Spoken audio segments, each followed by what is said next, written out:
H2O লেখেন, পানি হলো H2O। এখন পানি বললে বিজ্ঞানী কিন্তু বুঝবে না, আমরা শুধু বাংলা ভাষার যে কয়জন আঞ্চলিক কথায় পানি, তাও নোয়াখালী বললে বুঝবে কিনা হানি বলা লাগবে। এটা হলো ইংরেজিতে কি বলে ওয়াটার। আর সায়েন্সের যারা বিজ্ঞানী যারা তারা কিন্তু ওয়াটারও হয়তো বাস্তবে ফ্যামিলির সাথে যখন মেশে তখন, কিন্তু এটা হলো হাইড্রোজেন অক্সাইড, এর নাম হলো হাইড্রোজেন অক্সাইড বললেই তারা বুঝবে যে এটাই হলো পানি। বোঝা গেছে? আচ্ছা, খাদ্য লবণ এবার বললেন খাদ্য লবণ।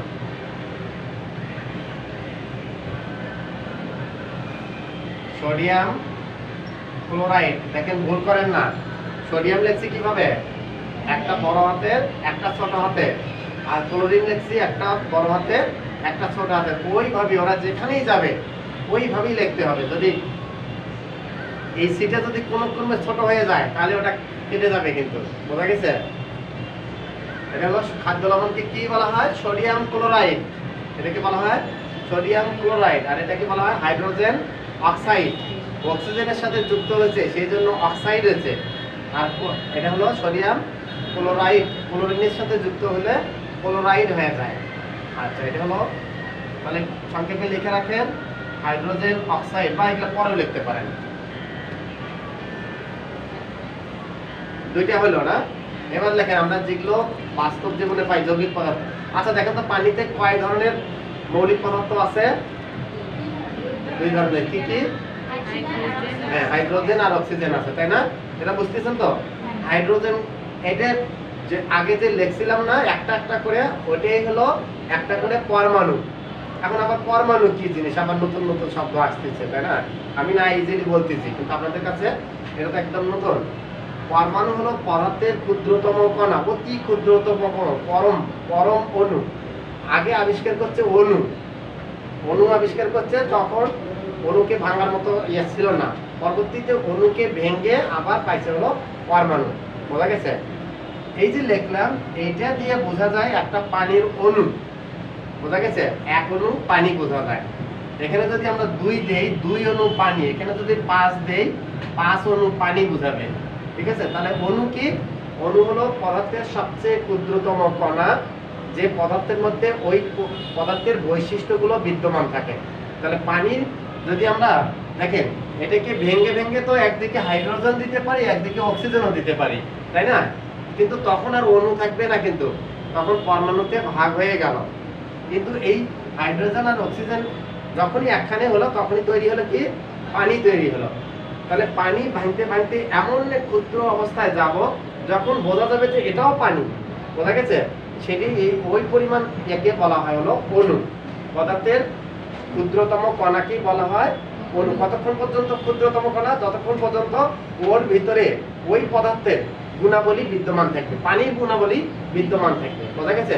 কিন্তু যখনই সেখান থেকে আবার ভাগ করলাম তখন কিন্তু হাইড্রোজেন আলাদা হয়ে যাবে, অক্সিজেন আলাদা হয়ে যাবে। হাইড্রোজেন গুণাবলী এক ধরনের, অক্সিজেনের গুণাবলী এক ধরনের, আর পানির গুণাবলী কিন্তু আর এক ধরনের। বোঝা গেছে? তাহলে এর গুণাবলী এক ধরনের, বৈশিষ্ট্য এক ধরনের, এর বৈশিষ্ট্য এক ধরনের, আর পানির বৈশিষ্ট্য এক ধরনের। তাহলে এই পানি কি কি দ্বারা গঠিত হয়েছে? হাইড্রোজেন আর অক্সিজেন দ্বারাই তৈরি হয়েছে হলো পানি।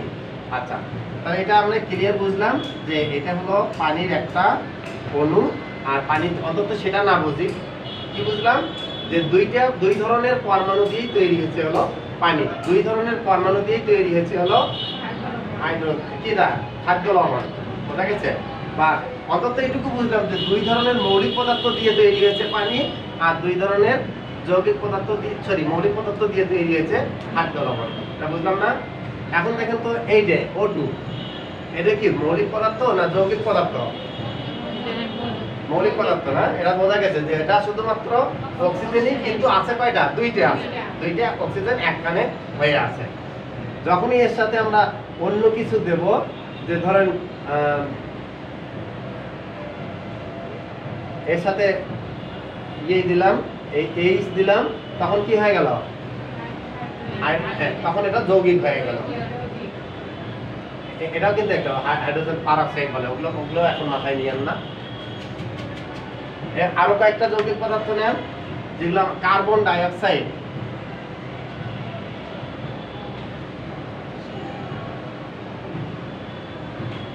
CO2 এখানে কি কি আছে কার্বন আছে আর অক্সিজেন আছে অক্সিজেনের পরমাণু কয়টা দুইটা আর কার্বনের পরমাণু হলো একটা ঠিক আছে এই মিলে এক অণু কার্বন ডাই অক্সাইড তৈরি হয়েছে এবার নেন হলো গ্লুকোজ আমরা কোথা থেকে পাই কার্বোহাইড্রেট জাতীয় যে খাবারগুলো খাই ডাইজেস্টিভ সিস্টেমে গেলে ওটা হজম হওয়ার পরে যে জিনিসটা তৈরি হয় সেটার নাম হলো গ্লুকোজ মনে থাকবে গ্লুকোজ চিনি যে এটা হলো গ্লুকোজ এটা কার্বোহাইড্রেট খাদ্যের উপাদান কয়টি ছয়টি মনে আছে প্রোটিন ফ্যাট কার্বোহাইড্রেট তারপরে আর তিনটে কি ওয়াটার ভিটামিন আর হলো মিনারেল হ্যাঁ এই হলো খাদ্যের উপাদান ছয়টি এবং তাদের উৎসগুলো মনে রাখবেন কিন্তু উৎসগুলো কি কি এখন দেখেন তাহলে গ্লুকোজ যেটা এটা কোথা থেকে আসে কি জাতীয় খাদ্য থেকে গ্লুকোজ পাই কার্বোহাইড্রেট জাতীয় খাবার থেকে গ্লুকোজ যেমন চাল থেকে যা কিছু হয় ভাত রুটি তারপরে যে গম থেকে যা কিছু হয় তারপরে আলু থেকে যা কিছু হয় জব থেকে যা কিছু হয় এগুলো থেকে আমরা কার্বোহাইড্রেট পাই ওটা হলো কার্বোহাইড্রেট জাতীয় খাদ্য আর সেটাই হলো মূল জিনিসটা হলো গ্লুকোজ সেই গ্লুকোজ লেখেন কিভাবে লেখে বয়েল অয়েল গ্লুকোজ এটা হলো C6H12O6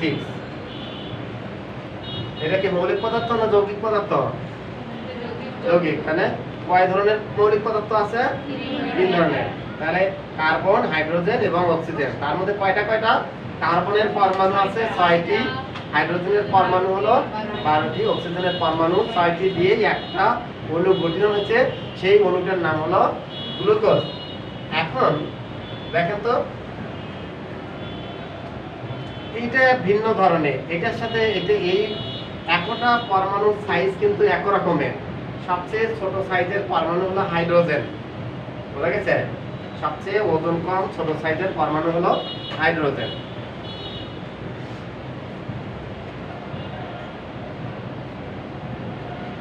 পানি খাদ্য লবণ কার্বন ডাই অক্সাইড গ্লুকোজ আর দুই একটা দেই অ্যান্টাসিড ট্যাবলেট যে খাই ওর মধ্যে দুইটা উপাদান থাকে একটা হলো অ্যালুমিনিয়াম হাইড্রোক্সাইড তাহলে অ্যালুমিনিয়াম হাইড্রোক্সাইড এটা হলো AlOH এখানে যাবে 3 এখানে যাবে 2 অ্যালুমিনিয়াম হাইড্রোক্সাইড এটা দ্বারা কি বুঝি এটা মৌলিক পদার্থ না যৌগিক পদার্থ যৌগিক কি কি আছে এখানে আপনি বলেন তো কয় ধরনের মৌলিক পদার্থ আছে আর কি বলেন না হ্যাঁ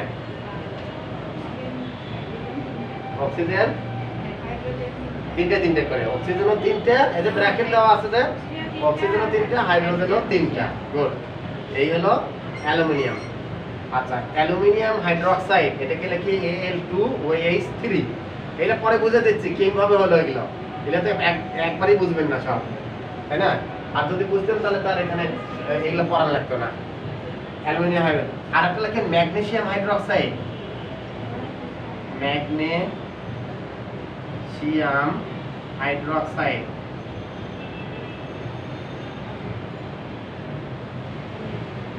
এটা লিখবেন ওইখানে MgOH2 ওইখানে লেখেন MgOH2 দেখছেন ওটা লেখেন নাই তো লাস্টেরটা এই যে ম্যাগনেসিয়াম হাইড্রোক্সাইড এখানে জায়গা নাই সেজন্য এখানে লিখছি ম্যাগনেসিয়াম হাইড্রোক্সাইড MgOH2 তাহলে যৌগিক পদার্থ আমরা কয়েকটা লিখলাম পানি খাদ্য লবণ carbon dioxide glucose aluminium hydroxide magnesium hydroxide হ্যাঁ এই পানিকে কি বলা হয় হাইড্রোজেন অক্সাইড এটা হলো হাইড্রোজেন অক্সাইড সম্বন্ধে লিখে রাখলে ভালো হয় হাইড্রোজেন অক্সাইড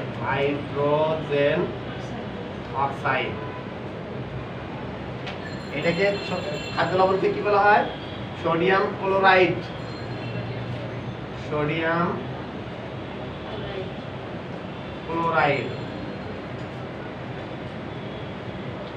এটাকে কি বলা হয় এটা কার্বন ডাই অক্সাইড এইভাবে লেখা আছে গ্লুকোজই বলা হয় তাহলে দুটোও লিখে রাখেন। তাহলে আমরা 1 2 3 4 5 কোটি কোটি যৌগিক পদার্থের মধ্যে 5টা যৌগিক পদার্থ লেখা শিখলাম, যেগুলো মেডিকেল সায়েন্সে খুবই গুরুত্বপূর্ণ।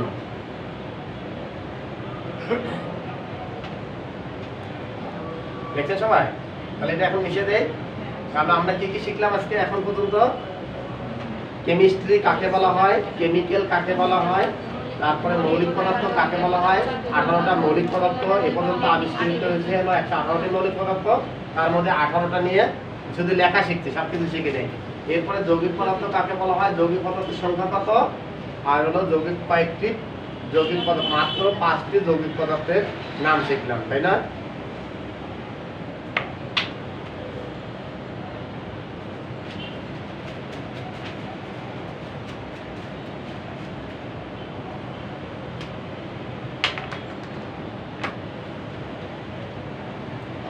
এবার আমরা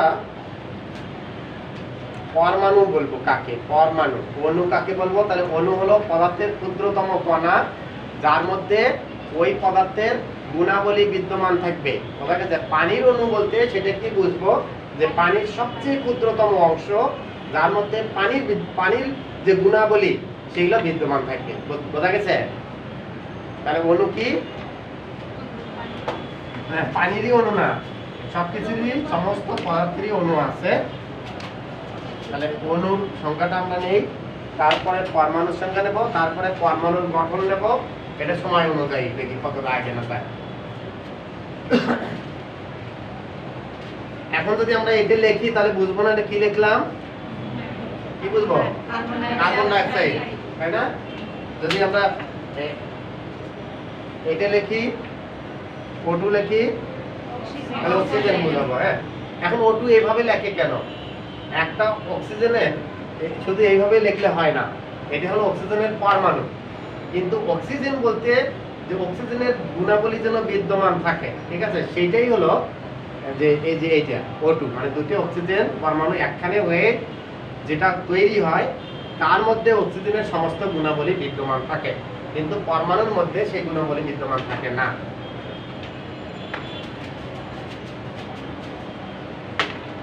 এবার কি জানো? অণু।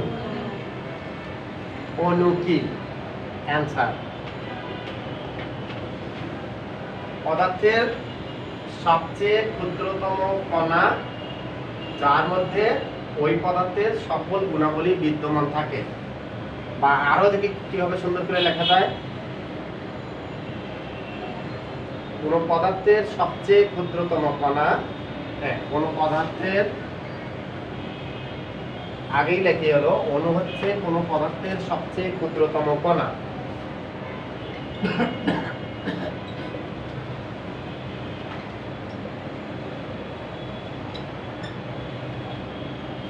অণু হচ্ছে কোন পদার্থের সবচেয়ে ক্ষুদ্রতম কণা। এইটুকু লিখলে কিন্তু হবে না, আরো আছে। অণু হচ্ছে কোন পদার্থের সবচেয়ে ক্ষুদ্রতম কণা, যার মধ্যে, এভাবে হলো, যার মধ্যে ওই পদার্থের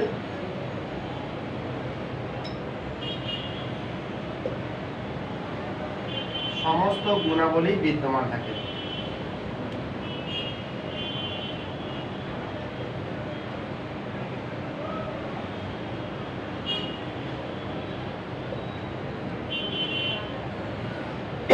তাহলে আমরা পানিকে ভাঙতে, পানি হলো, আচ্ছা, পানির অণু বলতে কি বুঝবো, যে পানিকে ভেঙে ভেঙে এমন একটা অংশ নেব, এমন পানির একটা ক্ষুদ্রতম অংশ নেব যেটাকে ভাঙলে আর পানি বলতে কোনো কিছুই বোঝা যায় না, সেই পর্যন্ত ওই অবস্থানটাকে, ওইটুকুকে বলা হয় হলো পানির অণু। বোঝা গেছে? তাহলে যে কোনো পদার্থকে ভেঙে ভেঙে ভেঙে ভেঙে এমন ক্ষুদ্রতম অবস্থায় যাব, যখন আর ভাঙলে পরে ওই পদার্থটা কি ছিল সেটুকু বোঝা যাবে না, ঠিক আছে, বা বোঝা যাবে কিন্তু ওই পদার্থের গুণাবলী আর থাকবে না, বৈশিষ্ট্যগুলো থাকবে না, ওই পরিমাণ অংশটা কি বলা হয় হলো অণু। বোঝা গেছে?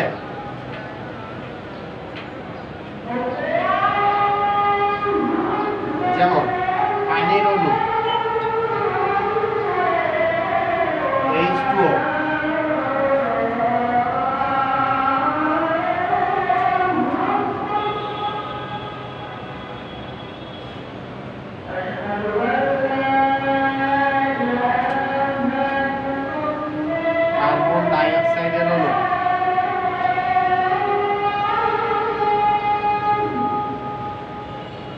CO2।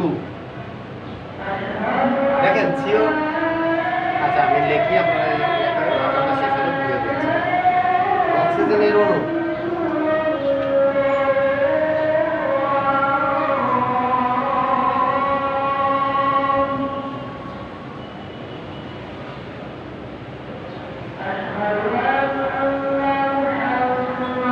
খাদ্য লবণের অণু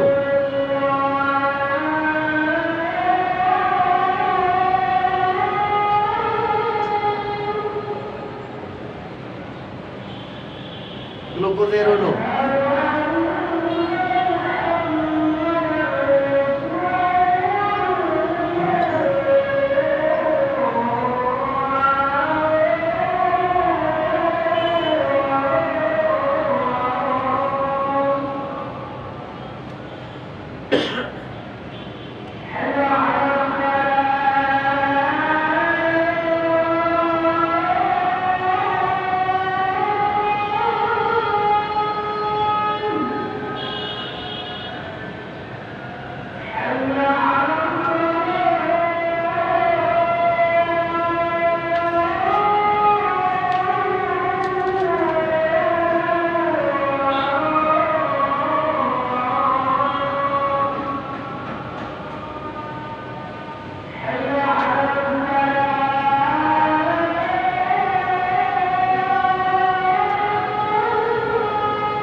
কি লিখছে?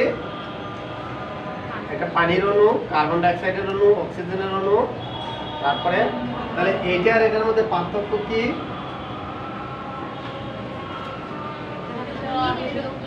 একটা মৌলিক, একটা যৌগিক। এটা কি যৌগিক? এটাও মৌলিক, এটাও মৌলিক, এটাও মৌলিক। এটা আর এটার মধ্যে পার্থক্য হলো এটা দিয়ে একটা পরমাণু বোঝায় আর এটা দিয়ে একটা অণু বোঝায়।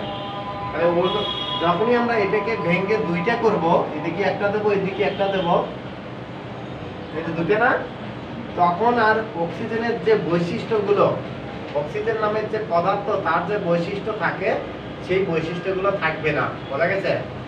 দুইটা যখনই অক্সিজেনের পরমাণু একখানে হয় তখনই সেই বৈশিষ্ট্যগুলো প্রকাশ পায়। সেই জন্য যখন অণু লিখবো তখন হলো O2, আর যখন পরমাণু লিখবো তখন হলো O। হয়তো ক্লিয়ার বোঝার নাই, তারপরে দেখেন এই যে এখানে অক্সিজেনের অণু লিখলে কি লিখবো? O2, আর অক্সিজেনের পরমাণু লিখলে O লিখবো। এই জায়গায় একটু ব্যতিক্রম না? তাহলে এটা কি যৌগিক না এটা মৌলিক?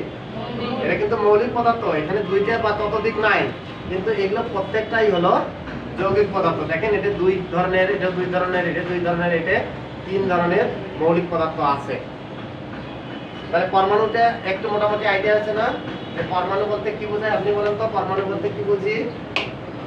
বলেন, বলতে বলতে সাহস হবে। পরমাণু বলতে কি বুঝি? সরি, অণু বলতে কি বুঝি? যেটা পড়ালাম অণু। আপনি বলেন তো অণু বলতে কি বুঝি? হ্যাঁ বলেন। অণু বলতে এখানে খাতায় থাকলো, বইয়ে থাকলো, নোটে থাকলো, কি লাভ হলো? আমার ব্রেনে তো নিতে হবে আস্তে আস্তে আস্তে আস্তে। কারণ আমার বিপদের সময় আমাকে সবচেয়ে আগে হেল্প করবে কে? আমার ব্রেন আগে হেল্প করবে না? তাহলে আমি ব্রেনে যত স্টোরেজ করতে পারবো আমার দ্রুত সেটা কাজে লাগবে। এখন নোটে থাকবে, ওইটা কখন কোন নোটে কোথায় পড়ে আছে খুঁজতে খুঁজতে খুঁজতে খুঁজতে আমার বিপদ এসে আমাকে গ্রাস করে ফেলবে। মানে আমার ব্রেনে যতটা স্টোরেজ করতে পারবো ততটাই আমার সাথে সাথে কাজে লাগবে। আর এই জগতে সবচেয়ে বেশি লাভবান হয় কে জানেন? যাদের উপস্থিত বুদ্ধিটা বেশি, তারাই কিন্তু সবচেয়ে বেশি লাভবান হয় যদি সেটা ইউটিলাইজ করতে জানে। এই উপস্থিত বুদ্ধি, এই উপস্থিত বুদ্ধি কখন আসে? যাতে স্টোরেজ বেশি থাকা লাগে তাহলেই তো উপস্থিত বুদ্ধিটা আসে। স্টোরেজ যদি না থাকে তাহলে কি উপস্থিত বুদ্ধি আসবে? বলতে পারলেন না?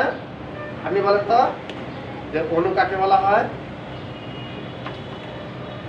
হ্যাঁ, পদার্থ যখন অণু দেওয়া হয় যেটা থাকে তখন এটাকে হলো না? একটু সুন্দর করে গোছায় বলেন কেউ। অণু হচ্ছে পদার্থের সবচেয়ে ক্ষুদ্রতম কণা। একদম সবচেয়ে বলবো, সবচেয়ে বললে এইটাই হলো না, কারণ পরে তো আরো একটা কন্ডিশন দেওয়াই আছে, শর্ত আরো একটা আছে, তাই না? সবচেয়ে ক্ষুদ্রতম কণা সেটা তো একবারে ইলেকট্রন প্রোটনে যাবে, ওটাকে ভেঙে ভেঙে। হ্যাঁ, কিন্তু ওই যে শর্তটা হলো যার মধ্যে ওই পদার্থের গুণাবলী থাকবে। যখনই ওটাকে ভাঙলাম তখন আর গুণাবলী থাকবে না, তাহলে ওইটা তখন আর অণু থাকলো না। বোঝা গেছে? তাহলে কোনো পদার্থের সবচেয়ে ক্ষুদ্রতম কণা যার মধ্যে ওই পদার্থের গুণাবলী বিদ্যমান থাকবে, সেই ওইটুকু কি বলা হয় হলো, ওই ক্ষুদ্রতম কণাটা কি বলা হয় হলো অণু। মনে থাকবে? আচ্ছা, তাহলে প্রত্যেকটা অণু গঠিত হয়েছে দুই বা ততোধিক পরমাণু দ্বারা। প্রত্যেকটা অণুই গঠিত হয়েছে এক বা একাধিক পরমাণু দ্বারা। কোনো কোনো ক্ষেত্রে এটা একটা হতে পারে, আচ্ছা কোনো কোনো ক্ষেত্রে দুই বা ততোধিক হতে পারে। তাহলে দেখেন এখন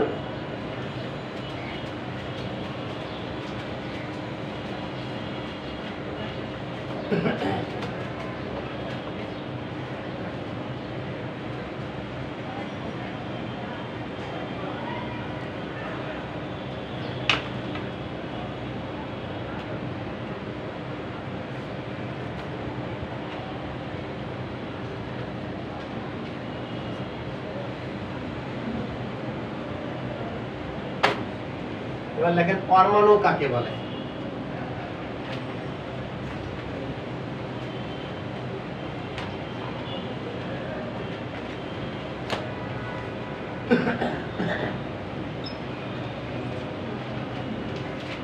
মৌলিক পদার্থ চিনছিত না? ওই যে কয়টা আছে পর্যন্ত আবিষ্কার হয়েছে, কয়টা মৌলিক পদার্থ? 118টা। আচ্ছা, এই মৌলিক পদার্থগুলো সবচেয়ে ক্ষুদ্রতম কণাটাকে বলা হয় হলো পরমাণু। অণু না, পরমাণু। হ্যাঁ, আর অণু সেটা মৌলিক পদার্থও হতে পারে, যৌগিক পদার্থ হতে পারে। যেমন অক্সিজেনেরটা কি হলো? অণুটা অক্সিজেনের, অণুটা মৌলিক পদার্থের, আর অন্যগুলো সবগুলোই হচ্ছে যৌগিক পদার্থের। তাহলে অণুর ক্ষেত্রে মৌলিক পদার্থ হতে পারে, যৌগিক পদার্থ হতে পারে, কিন্তু পরমাণুর ক্ষেত্রে অবশ্যই সেটা কার ক্ষেত্রে হবে? পরমাণুর ক্ষেত্রে সেটা হলো হ্যাঁ, পরমাণু কাকে, হ্যাঁ পরমাণু কাকে বলে? মৌলিক পদার্থের সবচেয়ে ক্ষুদ্রতম মৌলিক পদার্থের এই পরম যোগ অণু, এখান থেকে কিন্তু পরমাণু হয়েছে। পরম যোগ অণু। পরম মানে কি?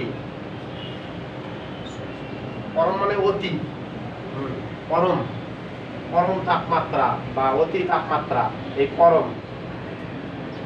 পরম যোগ অণু, অণু কিভাবে পাইছে? একদম ভেঙে ভেঙে ভেঙে ভেঙে ক্ষুদ্রতে গিয়ে পাই নাই, সেই জন্য হলো ওটা হলো অণু। এটাকে যদি আরো ভাঙি তাহলে যেটা পাবো সেটার নামই হলো পরমাণু। বোঝা গেছে? হ্যাঁ, অতি ক্ষুদ্র, সেই জন্য অতি। তাহলে মৌলিক পদার্থের অতি ক্ষুদ্রতম কণা সবচেয়ে দিয়ে না, এটাকে আবার ভাঙছে পরবর্তীতে, সেই জন্য সবচেয়ে দেওয়া যাবে। মৌলিক পদার্থের অতি ক্ষুদ্রতম কণাকে পরমাণু বলে। আবার আর একটা ক্লাস হলে আরো ইয়ে হবে, ক্লিয়ার হবে। এক ক্লাসে কি আর ক্লিয়ার হবে? তারপরে তো অনেকগুলো আইডিয়া হলো, তাই না? মৌলিক পদার্থের সংখ্যা কতগুলো, কত কয়েকটা নাম লেখা শিখলাম। মৌলিক পদার্থের অতি ক্ষুদ্রতম কণাকে বলা হয় পরমাণু। যেমন আমরা কয়েকটা লিখি, হাইড্রোজেনের পরমাণু, হাইড্রোজেন এর পরমাণু যখন লিখবো, হাইড্রোজেন তো আমরা শিখছি, তাই না? হাইড্রোজেন কি ধরনের পদার্থ? মৌলিক না যৌগিক? হাইড্রোজেন হলো মৌলিক পদার্থ। হাইড্রোজেন হলো সবসময় মৌলিক পদার্থ। এই হাইড্রোজেনের পরমাণু H। ওই যে প্রতীক যেটা লিখছিলাম ওটা হলো পরমাণুরই প্রতীক লিখছিলাম। আচ্ছা, অক্সিজেনের অক্সিজেন একটা ইংরেজি হলো একটা বাংলা হলো। অক্সিজেন এর পরমাণু এটা হলো O। অক্সিজেনের পরমাণু হলো O। কার্বনের পরমাণু এটা হলো C। নাইট্রোজেনের পরমাণু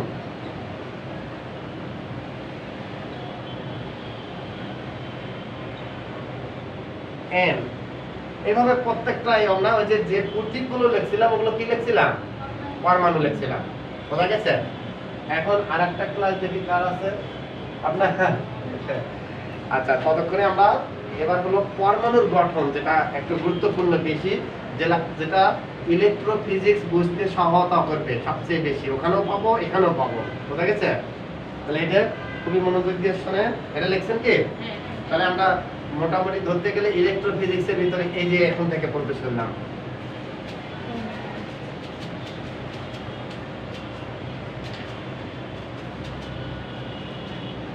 পরমাণুর গঠন।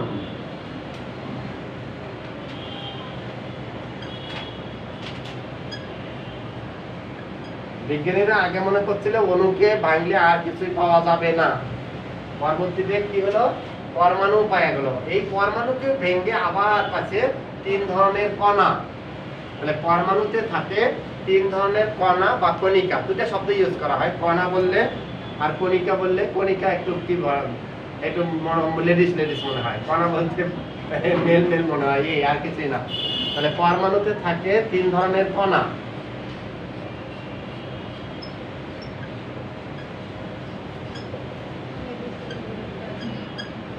কণা বা কণিকা যেটা খুশি লেখেন। পরমাণুতে কয় ধরনের কণিকা থাকে বা কণা থাকে? 3 ধরনের। এর মধ্যে 1 নম্বরটার নাম হলো প্রোটন।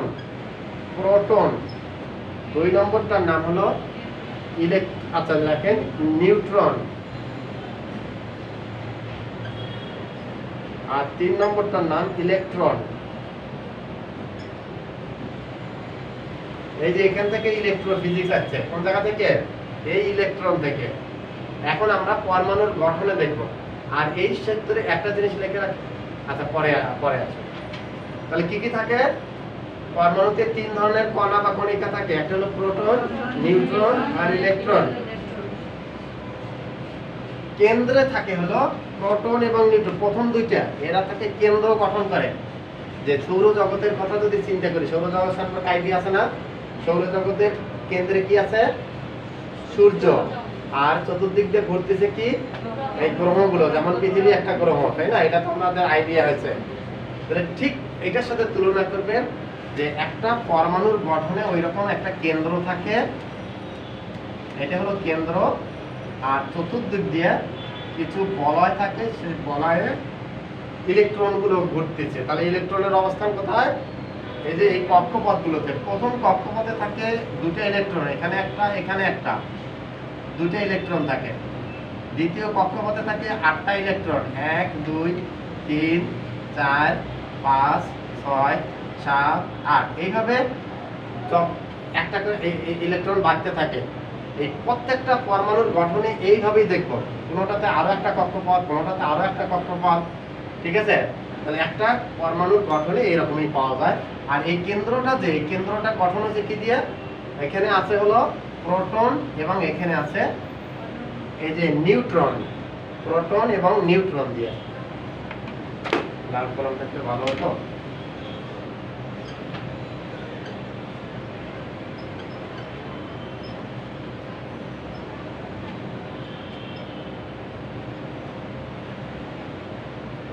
তাহলে পরমাণুর কেন্দ্রে কি অবস্থান করে? প্রোটন এবং নিউট্রন। এটা খুবই মনোযোগ দিয়ে করেন। এই যে বিদ্যুৎ প্রবাহ, আমরা যখন হিট দেব বা এটা কারেন্টের হিট দেবো না, তাহলে তো ইলেকট্রিসিটি অর্থাৎ বিদ্যুৎ প্রবাহ হবে। সেই বিদ্যুৎ প্রবাহ জিনিসটা কি সেটা বুঝতেছি, কিন্তু সেটা বুঝলে তারপরে আমরা ভোল্টেজ, তারপরে অন্য কিছুগুলো বুঝবো। প্রোটন, নিউট্রন, আর এটা কি থাকে? বাইরের দিকে ইলেকট্রন। এটাকে ই দিয়ে নির্দেশ করা হয়, এটাকে ছোট হাতের পি দিয়ে, এটাকে এন দিয়ে নির্দেশ করা হয়। প্রোটন, তাহলে পরমাণুতে 3 ধরনের কণা থাকে, প্রোটন, নিউট্রন, ইলেকট্রন। কেন্দ্রে থাকে প্রোটন এবং নিউট্রন, আর কক্ষপথে পরিভ্রমণরত অবস্থায় থাকে ইলেকট্রন। তাহলে কেন্দ্রে থাকে প্রোটন এবং নিউট্রন, কক্ষপথে থাকে, কক্ষপথে শুধু বসে থাকে না, কক্ষপথে সবসময় এরা পরিভ্রমণরত অবস্থায় আছে। তাহলে যত পদার্থ দেখতেছি আমরা, এই পদার্থগুলোর প্রত্যেকটার ভিতরে যে পরমাণুগুলো আছে সেগুলোর মধ্যে ইলেকট্রনগুলো এভাবে ঘুরতেছে। এখন কোনগুলোর ভিতর ইলেকট্রন ঘুরতেছে? যে পদার্থগুলো দেখবেন যে লাগলে পরেই বিদ্যুৎ প্রবাহ ঘটে। এখন আমরা একটা কাঠের ইয়েতে যদি এক প্রান্ত দিয়ে আর এক প্রান্তে হাত দিই, তাহলে কি বিদ্যুৎ প্রবাহ আসবে? আসবে না। তাহলে ওইখানে কোনো ইলেকট্রন ওইভাবে পরিভ্রমণরত নাই। যেগুলোতে ইলেকট্রন পরিভ্রমণরত আছে, যেমন লোহার একটা দণ্ডে ওই পাশে যদি কারেন্ট লাগে দেয়, আমার দেহ দিয়ে ঢুকতেছে, তাই না? তাহলে এগুলোতে যত পরমাণু আছে সেই পরমাণুগুলোর মধ্যে ওই ইলেকট্রনগুলো পরিভ্রমণরত অবস্থায় আছে। তাহলে কক্ষপথে